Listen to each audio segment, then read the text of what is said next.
Black teenager risks his own life to save a millionaire from a serious accident, but when he gets home, he receives an unexpected visit from the police that changes everything. Marcus, a 17-year-old living in a poor neighborhood in Chicago, never imagined that his good deed would put him on such a dangerous path. He dreams of studying engineering while working as a food delivery driver to help his mother, Angela. Known for his kindness and determination, Marcus faces a harsh and unequal reality where the daily struggles seem endless. The busy streets of his neighborhood, filled with old buildings and people in humble conditions, are the backdrop of his life. On a cloudy afternoon, while riding his bike to make another delivery, something unexpected happens. He witnesses a severe car accident on the busy Lakeshore Drive. A luxury car driven by mogul Ethan Blake flips over while trying to avoid another vehicle. Without thinking twice, Marcus drops his bike and runs toward the car, managing to pull Ethan out moments before a devastating explosion. The mogul's gratitude, even while injured, resonates in Marcus's mind, who feels like a hero for a brief moment. However, upon returning home, reality turns cruel.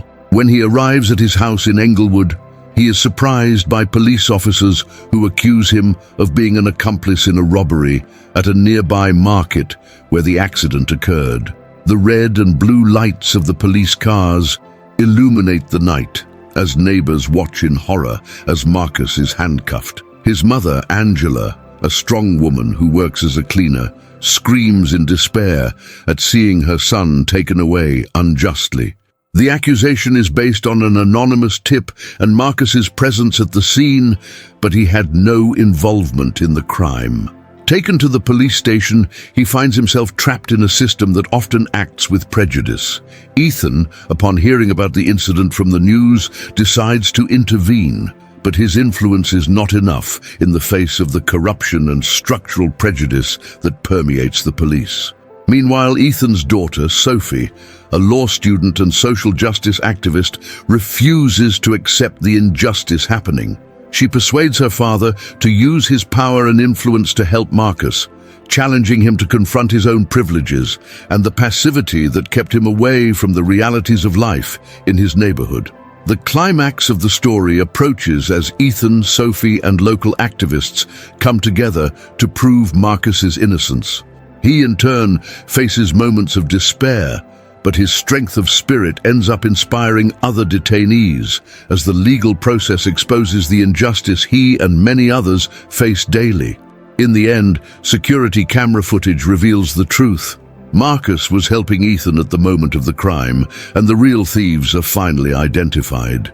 By offering a scholarship to Marcus, Ethan realizes that true change must go beyond a simple gesture. Marcus accepts the offer, but on the condition that the businessman creates a foundation to support youth in his community. Thus, an unexpected bond forms between them, transforming both their lives and showing that, even amid challenges, it is possible to find hope and redemption. Marcus felt his heart race as he was taken away in the police car.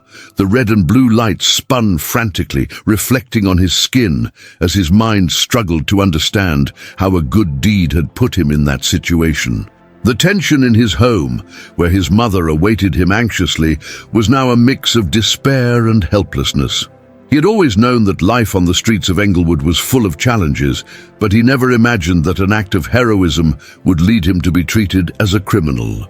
At the police station, the environment was oppressive. The smell of disinfectant mixed with the palpable anxiety that hung in the air. Marcus was placed in a tiny cell, surrounded by other young people who, like him, seemed to be fighting against a system that didn't care. There, he met Daniel, a young man who had been arrested for a crime he didn't commit. Daniel had a tired look, but was full of determination. Upon hearing Marcus's story, he introduced himself as someone who had learned to fight, even when everything seemed lost. "You will need strength, brother. Out here, things aren't easy. But the truth always finds a way to come out," Daniel advised, as the cell bars became a constant reminder of the injustice they faced. Marcus listened attentively. Daniel's words resonated in his mind like a mantra. He decided he would not give up. He knew he needed to find a way to prove his innocence, not just for himself, but for all those caught in a cycle of injustice. Meanwhile, outside, Ethan and Sophie were in a race against time. Ethan, although a successful mogul, felt the pressure of being a father who couldn't protect an innocent young man. He didn't know the reality of communities like Marcus's, and that made him feel guilty. Sophie, in turn, was determined to use her legal knowledge to help. She understood that Marcus's fight was not just his, but that of many facing the same oppression. Sophie began connecting with local activists, seeking support, and creating a network that could help expose the truth. She knew her father had power, but she also knew that without community mobilization, nothing would change. The relationship between father and daughter began to strengthen as they faced this challenge together. Sophie made Ethan reflect on his privileges and the need to become more deeply involved in social issues. While Marcus faced the pressure from the detainees and the uncertainty of his future, he found himself in an emotional dilemma. The hours in the cell felt like days, and each moment forced him to question his inner strength. He thought of his mother, his dreams of engineering, and the life he wanted to build. All his efforts seemed to be crumbling, and doubt began to seep into his mind. He had the courage to fight, but would it be enough to overcome such a deeply rooted and unjust system? In the cell, Marcus began to reflect on the life he had led up to that moment.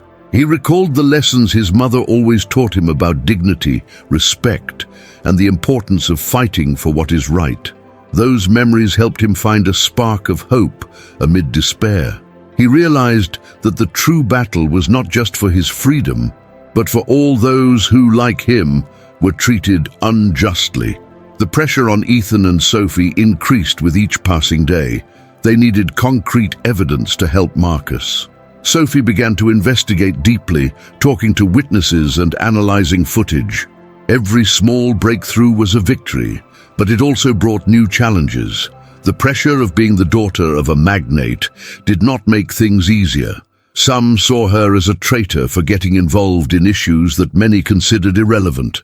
Amid all this, the friendship between Marcus and Daniel strengthened. Daniel shared his experiences, his failures, and fresh starts, teaching Marcus that every obstacle could be an opportunity for growth. Marcus began to understand that despite all the difficulties, he was not alone. The strength of his community and the determination of people like Sophie and Ethan could be the key to change. Days went by, and the emotional tension increased. Marcus felt the weight of injustice on his shoulders, but also a new determination. He was determined to fight not only for his freedom, but also for a better future for all who, like him, dreamed amid adversity. With each new challenge, he became stronger, more prepared to face what was to come. Marcus felt the weight of injustice on his shoulders, each day in the cell becoming a test of his strength and resilience. The nights were the hardest. He tossed and turned in his small space, battling anxiety and fear of what might happen. The loneliness was palpable, and he often lost himself in thoughts of his mother, imagining her worried face. Each morning, the hope for a solution seemed to dissipate, and he wondered if he could really get out of that situation. Meanwhile, Daniel became a valuable friend. He shared stories of his life, showing Marcus that the struggle was a path filled with ups and downs. Daniel had been arrested several times, but always found a way to rise again.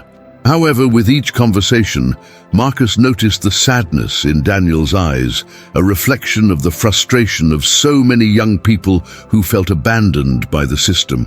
This friendship, while strengthened by mutual understanding, also brought a new burden to Marcus. He didn't want to become just another statistic, another name in the news that simply went unnoticed. Outside, Sophie and Ethan worked hard to uncover the truth behind Marcus's arrest.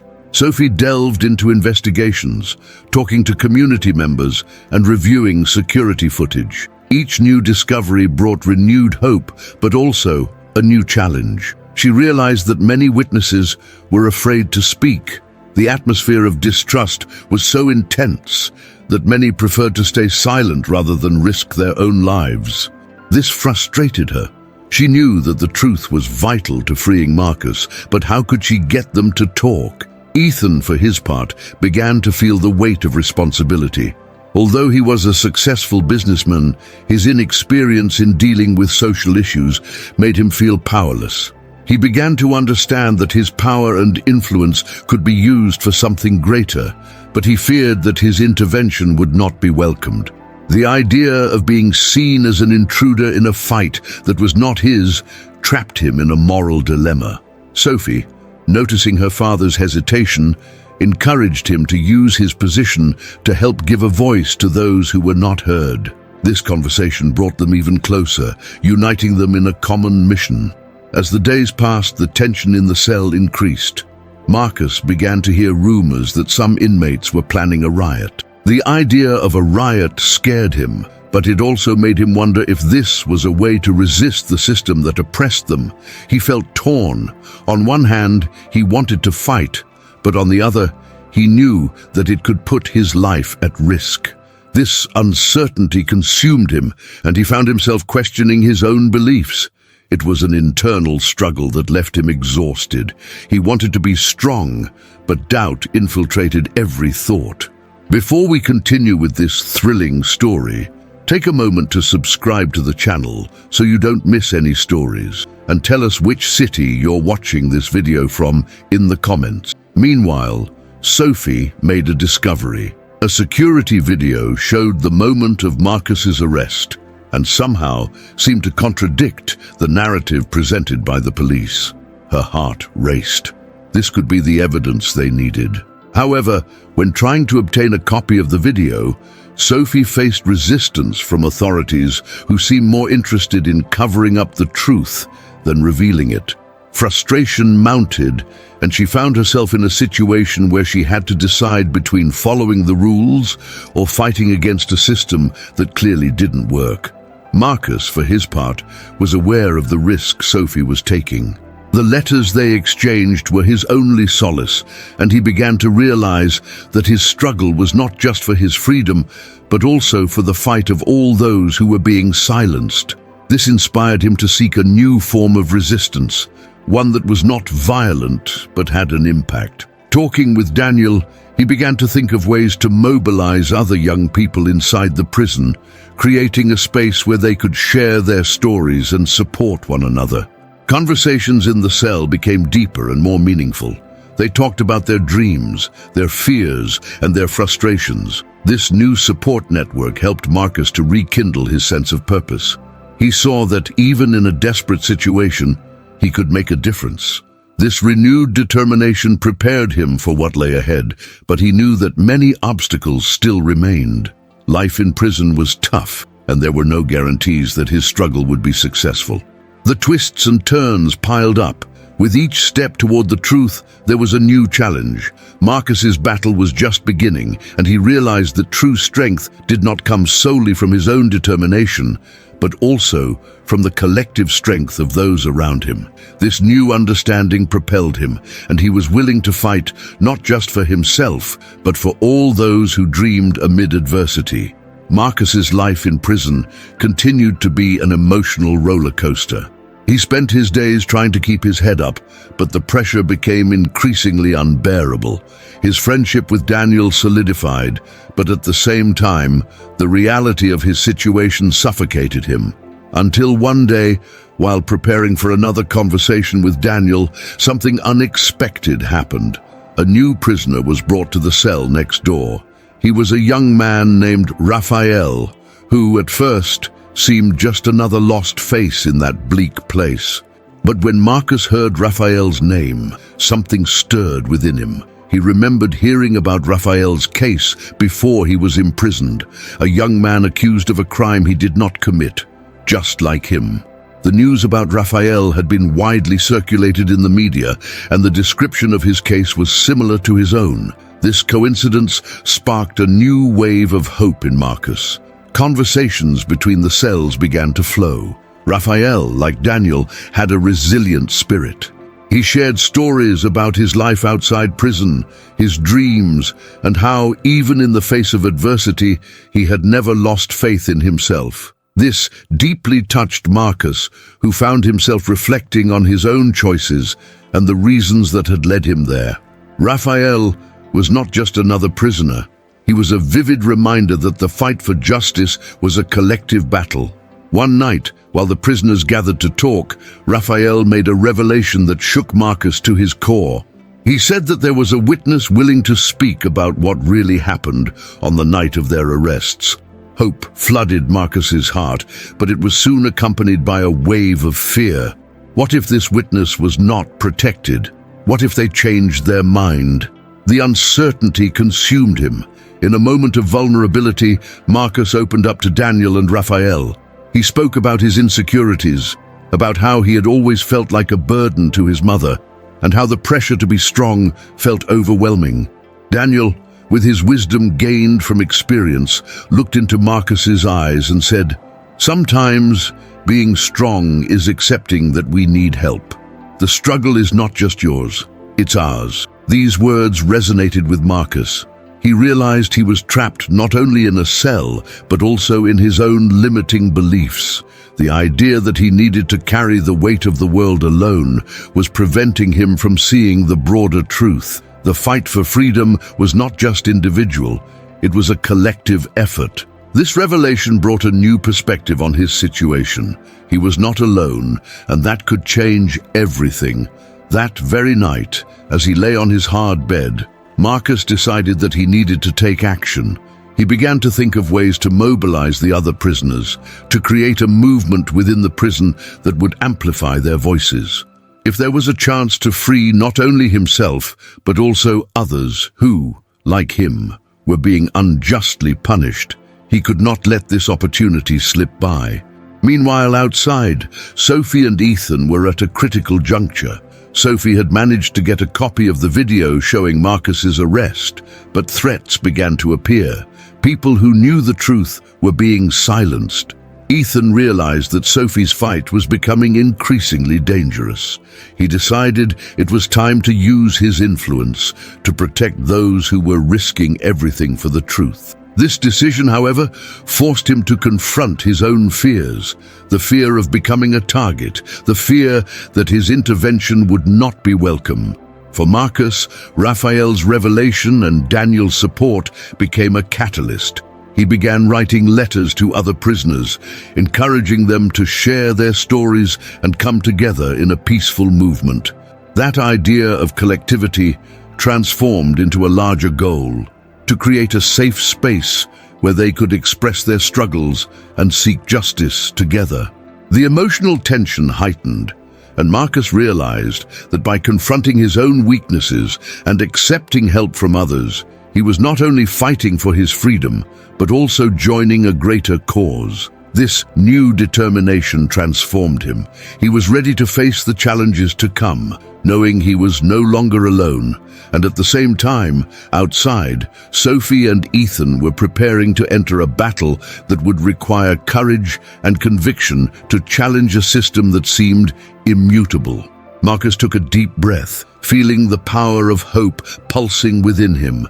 He was about to embark on a journey that would not only change his destiny, but also that of many others who were willing to fight for the truth. Marcus's decision to mobilize the other prisoners brought a new energy to his life in prison.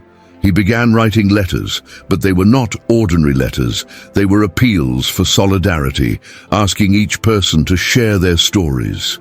He spoke about the importance of coming together, of fighting not just for their individual freedoms, but for a collective truth. With each word he wrote, he felt stronger, as if a weight had been lifted from his shoulders. Before long, the letters began circulating among the prisoners, and Marcus noticed that the atmosphere in the cell had changed.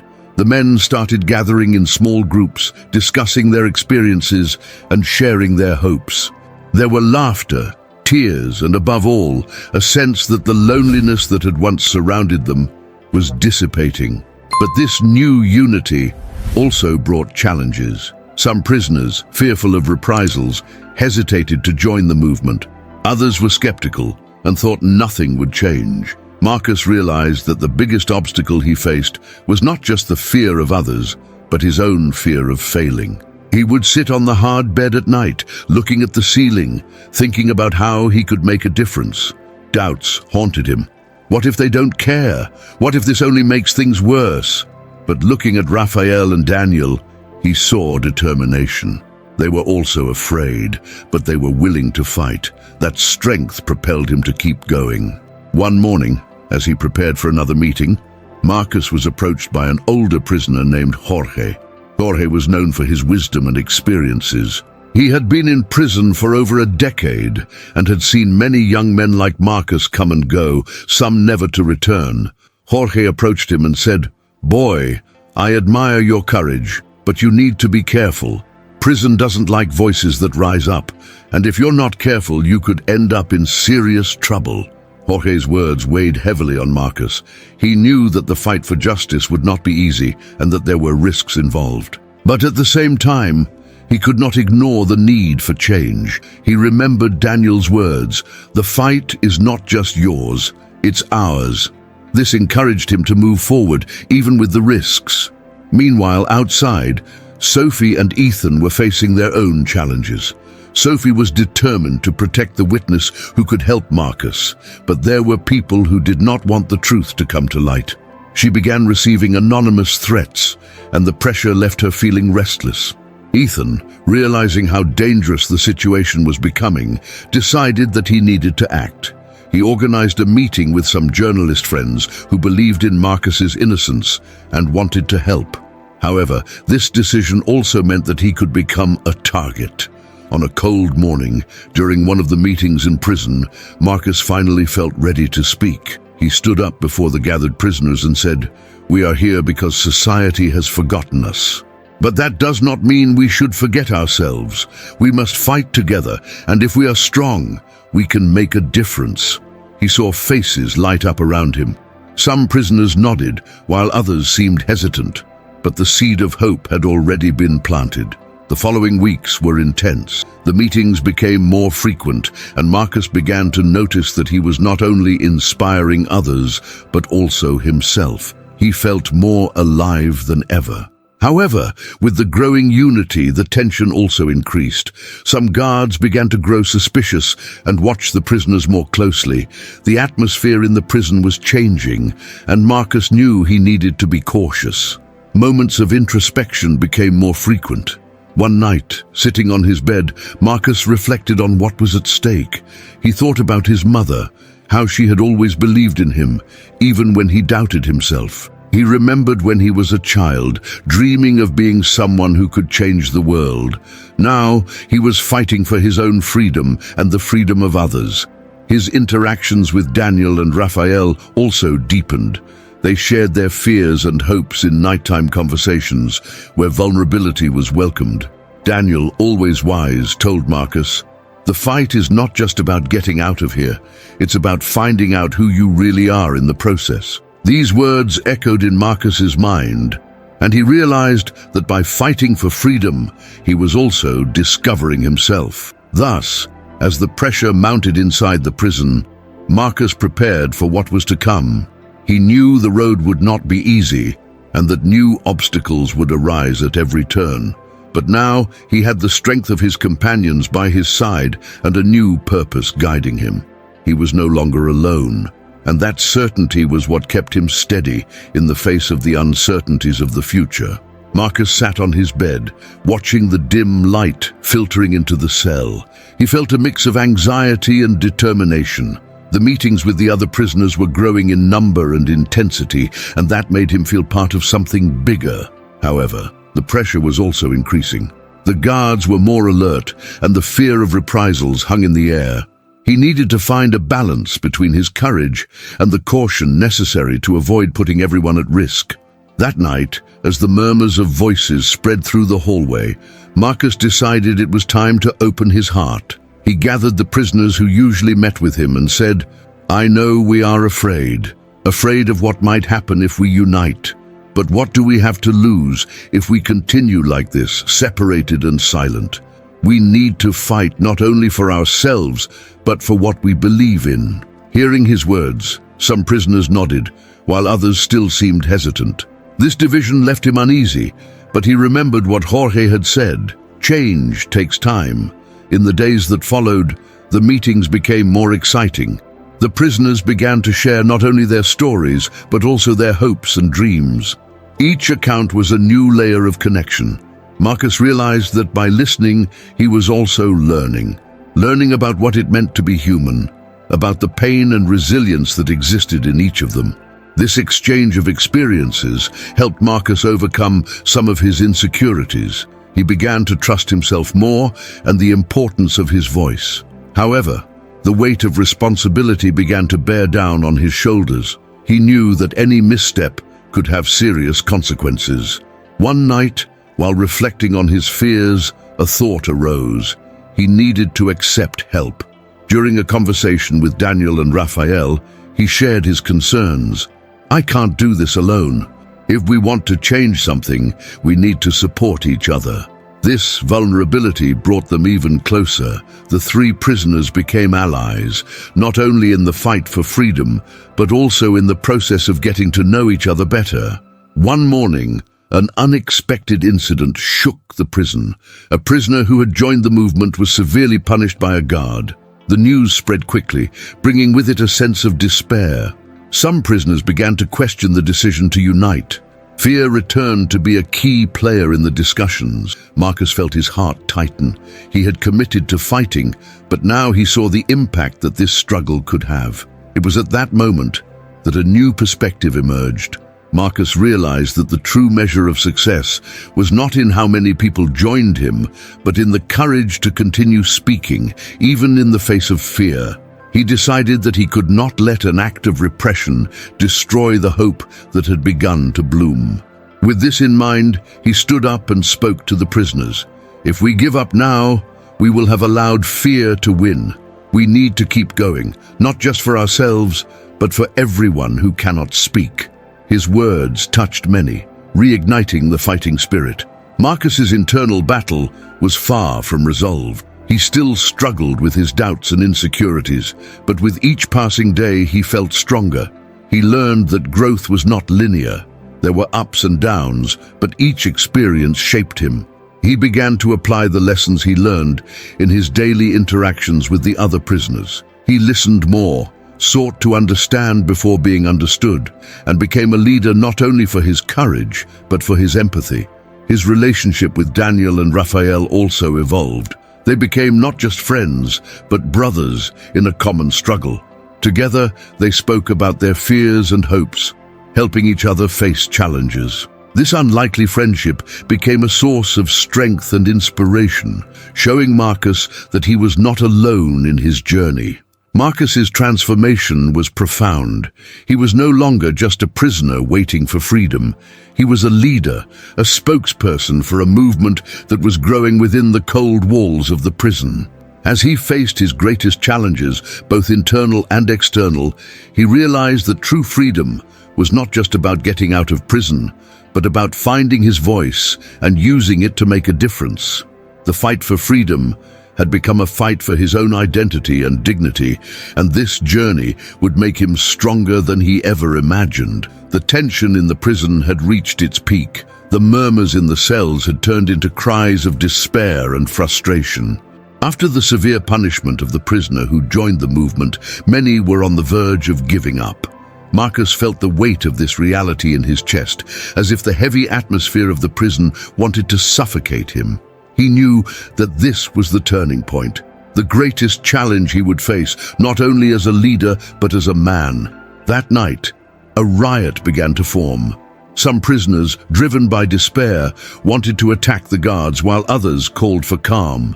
Marcus realized that the situation was about to spiral out of control. He stood up, trying to calm the spirits. "Everyone, please, listen.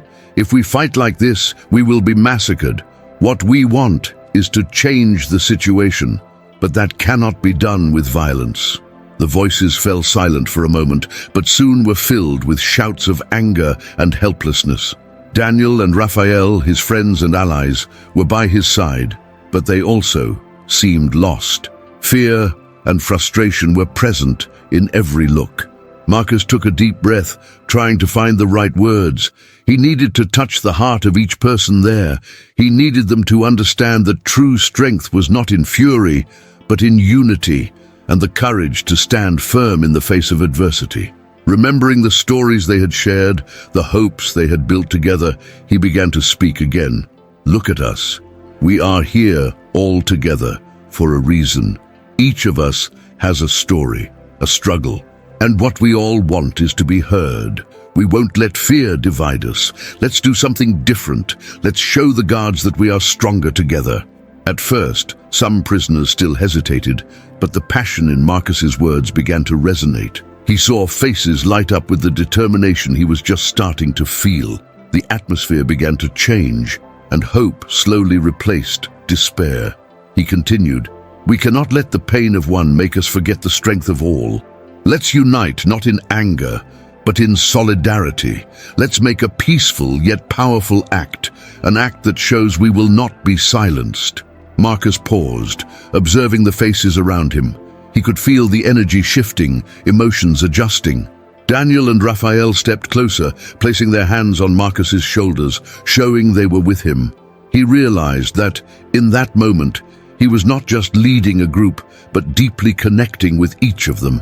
The fear that had once dominated their hearts was transforming into courage. The idea of a peaceful act was coming to fruition. The next morning, they would gather in the prison yard, each prisoner holding a sign with the word "freedom" written in large, bold letters. It was an act of resistance, but also a cry of hope. The previous night had been a turning point. Marcus had not only become a leader, but a symbol of the fight for dignity and the voice of all prisoners. When the day arrived and the sun began to rise, the tension was palpable. The prisoners, side by side, held their signs, and the yard filled with anxious murmurs. The guards, confused, positioned themselves, but Marcus felt firm.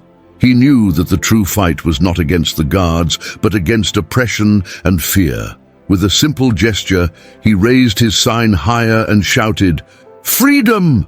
The voice echoed through the yard, and to his surprise, others began to repeat it. The strength of the collective became evident, and the energy grew.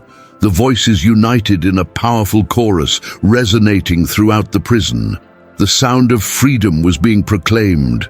The tension transformed into a wave of hope. The fear of retaliation was still there, but now it was overshadowed by the courage that Marcus had inspired. He realized that, regardless of what happened, they were together, and that was stronger than any cell that could try to confine them. They had found their voice, and that was the first step toward true freedom. By the end of the day, even though the future was still uncertain, Marcus knew he had overcome his greatest challenge. The struggle for freedom was not just about escaping physical prison, but about freeing oneself from the chains of fear and apathy. He had learned that true strength lies in unity and the courage to stand up, even when everything seems lost. The friendships he cultivated and the lessons he learned had made him stronger. Now he was not just a prisoner, he was a leader, a man who had found his voice, and with it, a path to the freedom they all sought. After the historic day when the prisoners raised their signs and shouted for freedom, the atmosphere in the prison changed in unexpected ways. The voices that once were mere murmurs of despair now resonated with a new strength. Marcus's peaceful attitude and that of his companions impacted not only them, but also the guards and prison administration. The authorities began to realize that oppression could provoke a revolt greater than they had ever witnessed. In the following days, the consequences of the act of courage were felt. The guards, initially aggressive and hostile, became cautious. The fear of a violent uprising had diminished, but the tension still hung in the air. Marcus, now seen as a leader, had to deal with the weight of this new responsibility. He knew that, although unity had brought hope, it had also created expectations. Conversations about the possibility of improving living conditions became frequent. The prisoners began to demand more rights and more humane treatment. In one moment of reflection, Marcus gathered with Daniel and Raphael in a corner of the cell, away from curious eyes. We can't stop here. What we've done is an important step, but we still have much to conquer, he said, his voice heavy with determination. Daniel nodded, but there was concern in his eyes. What if this all ends badly for us? What if things go back to the way they were? Raphael, always more pragmatic, intervened. We need to be smart. Our strength is in unity, but also in strategy. We need to plan the next step.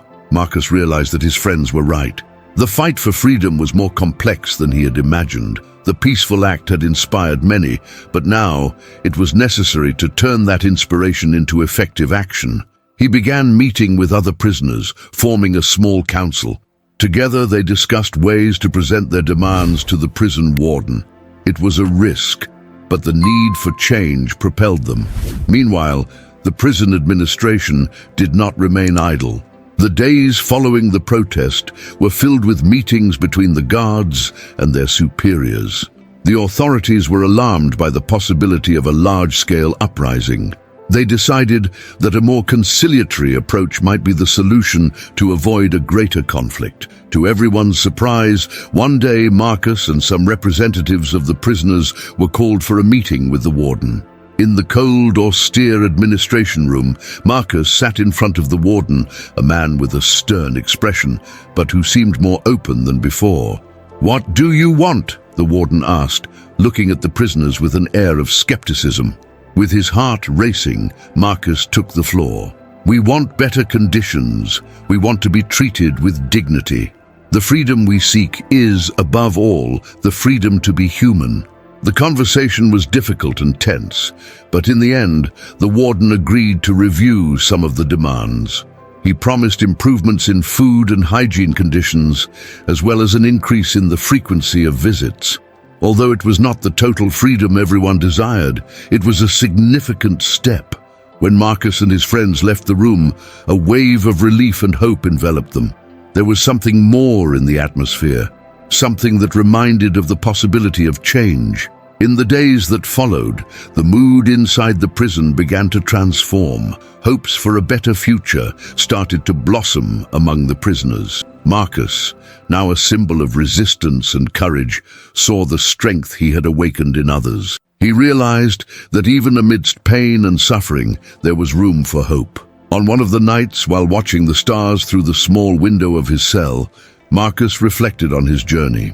He had entered that prison as a defeated man, but now he felt stronger and more alive than ever. The fight for freedom was ongoing, but he knew he was not alone.